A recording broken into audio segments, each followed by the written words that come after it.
Patrick Purdy is just an individual that I think we'll never really truly understand, and that's the only reason why I wish he had survived. So we could try to understand an individual that would do something so horrific that he did. I think I have to be honest and say it's just pure hatred for the individual. I don't have any good feelings, or think anything that happened in his life could have possibly mitigated his responsibility for this. I've never hated Patrick Purdy. A lot of people do, and I'm a devout Christian. And I think that has a lot to do with it. He was my faith. It's hard for me to hate really anybody. I've always been like that, even before I was a Christian. I've always believed that, if you harbor hatred towards somebody, it makes you sick. As an individual, I'm glad he did what he did. I'm glad he took his life. I would have hated to have seen the justice system, go into that and have this thing drawn out and drawn out and drawn out, and maybe, who knows what would have happened with the legal system. Patrick Purdy should burn in hell, period. That's just how I feel. He may have been a troubled little 5-year-old that nobody had the chance to intervene or help. But the result of that is just more than I can deal with.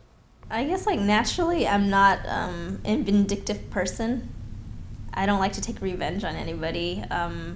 I believe God's going to deal with that person, whatever he went through, I don't know. To say that, I wish for him to rot in hell and to die in, the lake of fire, do backstrokes in the lake of fire or something, that's a little bit overboard for me. I still feel angry, but I did not mean that, wish him, like she said, or whatever, but I just, why did he take that place? If he wanted to kill himself, why somewhere else, not at school? Why did he do that to the young kids, that they were innocent?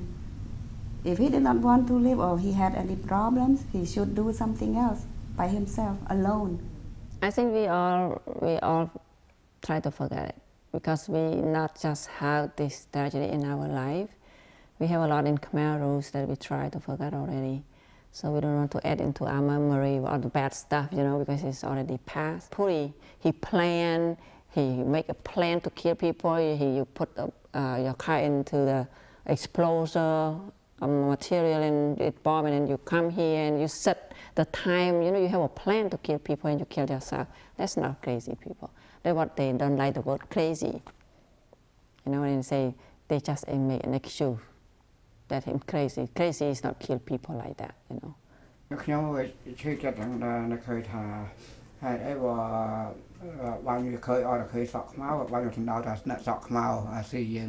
I'm really curious about why Purdy just kill only black hair, the kid that have black hair. Because our Asian have black hair. I remember seeing Patrick Purdy's dead body, and I remember hating that man.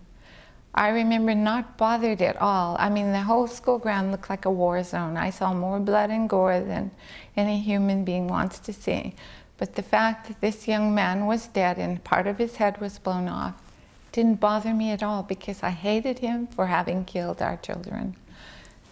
It was only months later when one of my teachers, who had been on the staff for a long time, way before I was there, told me privately that she remembered Patrick Purdy as a child. And she remembered that he was a loner and that he would stare and make her feel kind of uncomfortable with just kind of hollow eyes. It was only at that time that I all of a sudden had a wake-up call and remembered that Patrick Purdy was once a little boy, and we failed him. He slipped through the cracks. He slipped through the interventions that should have been caught at the school system, and he slipped through the cracks of mental health because he had been in treatment in mental health. And I guess my request is that we've got to do better here, because I can tell you over my many years of work with children, you can spot our troubled children very early on. You can spot them in kindergarten. We've got to do better with our interventions and our mental health to help children work through the problems of childhood so they don't grow up to be angry adults and monsters who hurt other people. And if some really real good can come out of the death of our 5 little children, I hope that we have a wake-up call here and know and see the signs, because sadly, I see more and more angry children in our school systems every day. And we've got to respond to their needs and work with them so that they can have positive and productive lives.